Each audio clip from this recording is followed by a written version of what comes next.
ঘুমোবো আমি, ঘুমোবে তুমি, গল্প শোনাবে ঘুম পড়ি। হালকা আলো, চোখ বন্ধ, চলো একটা গল্প শুনি। রাতের গল্প বাংলায়। আজকের গল্প বোকা বাঘ। এক রাজার বাড়ির কাছেই থাকতো এক শিয়াল। রাজার ছাগলের ঘরের পিছনেই আর ছিল গর্তটা। রাজার ছাগলগুলো খুব সুন্দর আর মোটা সোটা ছিল। তাদের দেখলেই শিয়ালের ভারী লোভ হতো, খেতে ইচ্ছে করত। কিন্তু রাজার রাখালগুলোর ভয়ে তাদের কাছে সে যেতেই পারত না। একদিন শিয়ালের মাথায় একটা দুষ্টু বুদ্ধি জাগলো। সে ভাবল তার গর্তের ভেতর থেকে সে যদি একটা রাস্তা খুঁড়তে আরম্ভ করে, তাহলে খুঁড়তে খুঁড়তে সে পৌঁছে যেতে পারে ছাগলের ঘরের মধ্যে। এই ভেবে শিয়াল কি করলো, তার গর্তের ভেতর থেকে খুঁড়তে আরম্ভ করলো। খুঁড়তে খুঁড়তে সে ছাগলের ঘরে গিয়ে উপস্থিত হলো, কিন্তু সে ছাগল খেতে পারল না। রাখালের দল তখন সেখানেই পাহারা দিচ্ছিল। তারা শিয়ালকে দেখতে পেয়ে গেল আর ছুটতে গিয়ে সকলে মিলে তাকে বেঁধে ফেললো। তারপর ওটায় বেঁধে রেখে দিয়ে তারা চলে গেল। যাবার সময় বলে গেল, কাল এটাকে নিয়ে সকলে তামাশা দেখবো, তারপর মারবো, আজ আর একে মারবো না। রাখালের দল চলে গেল। শিয়ালের তখন কি অবস্থা! সে তো ভাবে কালই আমাকে মেরে দেবে, যা হোক করে এখান থেকে প্রাণ বাঁচাতে হবে। কিন্তু কিভাবে কিভাবে সে এখান থেকে বেরোবে? এমন সময় এক বাঘ সেখান দিয়ে যাচ্ছিল। শিয়াল তাকে দেখেই বাঘ বাঘ বলে চিৎকার করতে আরম্ভ করলো। বাঘ ভারী আশ্চর্য হয়ে গেল। শিয়ালকে বলল, কি ভাগ্নে, এখানে বসে কি করছো? শিয়াল বলল, বুদ্ধি করে, আমি বিয়ে করছি। বাঘ বলল, তবে কোনে কোথায়, লোকজন কোথায়? শিয়াল বলল, উনি তো রাজার মেয়ে, লোকজন আনতে গেছে। বাঘ বলল, তা সবই তো বুঝলাম, কিন্তু তুমি বাঁধা কেন?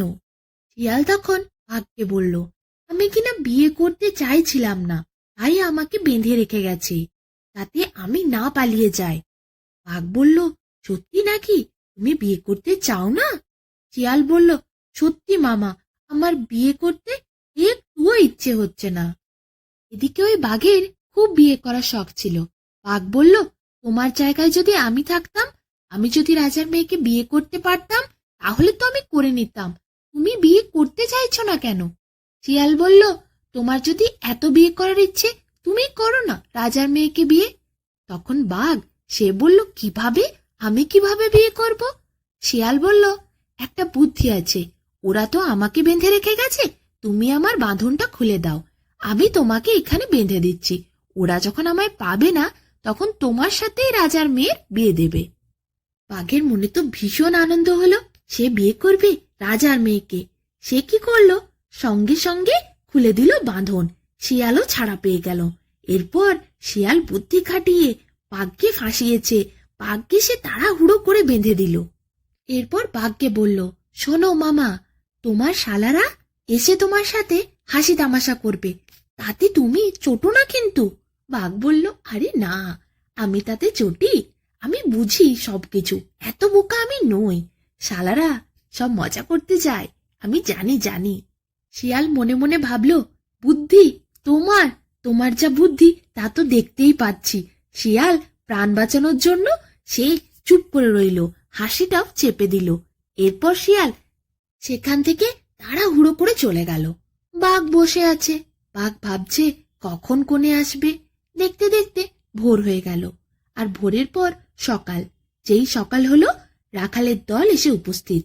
বাঘ তাদের দেখে ভাবল, এরা আমার শালারা, এরা তাই এসেছে, এক্ষুনি হয়তো ঠাট্টা করবে, তাহলে আমাকেও কিন্তু খুব হাসতে হবে, ওদের ওপর রেগে গেলে চলবে না। এদিকে রাখালের দল, তারা তো এসে অবাক, তারা তো শিয়াল মারতে এসেছিল, এসে দেখলো সেখানে বাঘ বসে আছে। বাঘকে দেখার পর বিশাল হইচই পড়ে গেল।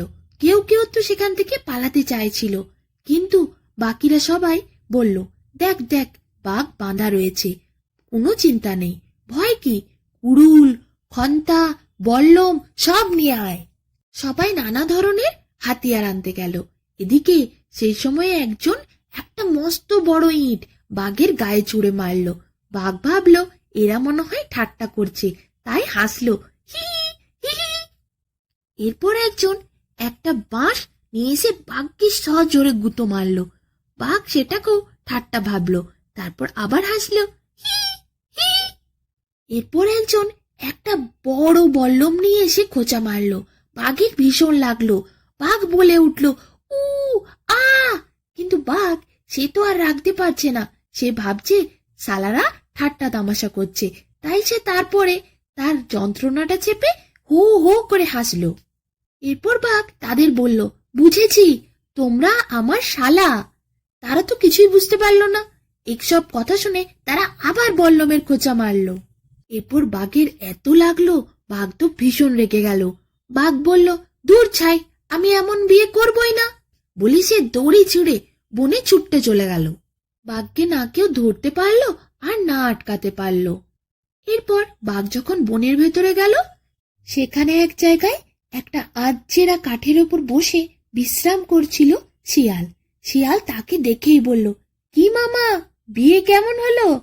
বাঘ বলল, না ভাগ্নে, ওরা বড্ড বেশি ঠাট্টা করছিল, আমি তাই চলে এলাম, আমি বিয়ে করব না। শিয়াল বলল, না বেশ করেছো, এসো দুজনে বসে গপ্প সপ্প করি। বলতেই বাঘ লাফিয়ে কাঠের ওপর উঠেছে। অমনি কাঠটা ফেটে যায়, আর আধচেরা কাঠের মাঝে কাঠটা ফাঁক হয়ে সেখানে ফাঁকের মধ্যে লেজ ঢুকে যায়। এরপর আর কি, এত জোরে বাঘের লেঞ্জে লাগে, বাঘ তো তখন চিৎকার করতে থাকে, গেলুম গেলুম গেলুম গেলুম। এরপর আর বাঘ কি করে, কিভাবে সেইখান থেকে বার করে তার লেজ? অনেক চেষ্টা করে বাঘ, কিন্তু কিছুতেই আর লেজ বেরোয় না। এদিকে শিয়াল সেইখান থেকে ছুটে পালিয়েছে। অনেকক্ষণ অপেক্ষা করার পরও, অনেক যন্ত্রণা সহ্য করার পরও বাঘ কোনো উপায় দেখতে পায় না। তাই সে ঠিক করে সে এরপর লাফ দেবে। বিশাল জোরে ফটাং করে লাফ দেয় বাঘ, আর সঙ্গে সঙ্গে লেজটা ছিঁড়ে যায়, একবারে দুখানা হয়ে যায়। যন্ত্রণাতে বাঘ মাটিতে গড়াগড়ি দিতে থাকে। এদিকে শিয়াল তো ছুটে চলে গেছিল। সে বাঘের এই অবস্থা দেখে আবার ছুটে আসে। শিয়াল বলে, মামা মামা, তোমার তো লেজে ছিঁড়ে গিয়েছে গো। বাঘ বেচারা তো যন্ত্রণায় অস্থির। সে আর কি করে, সামনেই ছিল এক কচু বন, সেখানে গিয়ে ঢুকে শুয়ে রইল। ওই কচু বনে যাওয়ার পর বাঘ আর নড়াচড়াই করতে পারছে না, তার যা যন্ত্রণা। শিয়ালও সেখানে কচু বনে গিয়ে পৌঁছে যায়। এরপর কচু বনে হয় কি, সেখানে ভেতরে ঢের ব্যাঙ ছিল। শিয়াল শুয়ে শুয়ে তাই ধরে পেটে ভরে খেতে লাগলো। বাঘ তো বেদনায় অস্থির, সে ব্যাঙ দেখতেই পেল না, খাবে কি? কিন্তু তারও তো প্রচুর খিদে পেয়েছে, কিছু না খেলে সে তো মরেই যাবে। তখন শিয়ালকে সে জিজ্ঞেস করলো, ভাগ্নে, তুমি কি খাচ্ছ? শিয়াল কিন্তু বলে না সে ব্যাঙ ধরে খাচ্ছিল বলে। শিয়াল বলে, আর কি খাবো, এই কচুই খাচ্ছি। এদিকে বাঘ, সে তো নড়তে চড়তেই পারছে না, খাবার পাবে কোথা থেকে? শিয়ালকে দেখার পর সে ভাবে, তাহলে আমিও কচু চিবিয়ে খাই। অমনি বাঘ সামনের কিছু কচু গাছের থেকে কচু নিয়ে চিবিয়ে খেতে থাকে। তারপরই তার গলা ফুলে যায়, মুখ ফুলে যায়, আর যে কি কি হয়। শিয়াল মনে মনে খুব হাসতে থাকে, ভাবে, মামা আজ তোমার যা হচ্ছে না। এদিকে বোকা বাঘ সে শিয়ালকে বলে, দেখো ভাগ্নে, খেয়েছি তো, কিন্তু বড্ড গলা ফুলে গেছে। তোমার তো কিছু হয়নি, আমার কেন হলো বলো তো? শিয়াল বলে, তুমি কিনা বাঘ, তাই হয়েছে। যাদের বেশি শক্তি থাকে তাদেরই হয়, যাদের কম শক্তি থাকে, দুর্বল হয়, তাদের কিছু হয় না। বাঘ তো শুনে খুব খুশি হয়, সে খুবই শক্তিশালী, তাই তার হয়েছে। বাঘ আর কথা বাড়ায় না। এদিকে শিয়াল সে মনে মনে হাসতে থাকে। এরপর 4-5 দিন বাঘ আর সেই কচু বনের থেকে উঠতেই পারে না। কিছুদিন পর বাঘ আস্তে আস্তে সুস্থ হয়, যন্ত্রণা অনেকটা কমে। তারপর বাঘ নিজের বাড়ি ফিরে যায়। এরপর অনেক দিন কেটে যায়। বাঘ একদিন নদীর ধারে বসেছিল। হঠাৎ শিয়াল তাকে দেখতে পায়। কাছে গিয়ে বাঘকে শিয়াল বলে, মামা কেমন আছো? তোমার শরীর এখন কেমন আছে? বাঘ বলল, আগের থেকে অনেক ভালো আছি। তখন শিয়াল ভাবলো, আজ একটু মামার সাথে মজা করব। শিয়াল দেখলো নদীর ওই পাড়ে কিছু কুমির শুয়ে আছে। বাঘ অতটা দূরে তাকিয়ে দেখে বুঝতে পারবে না। বাঘকে বলল, ওই দেখো, ওইখানে কত নৌকা, চলো একটাতে চেপে আমরা নদীতে ঘুরি। বাঘ তো রাজি হয়ে গেল।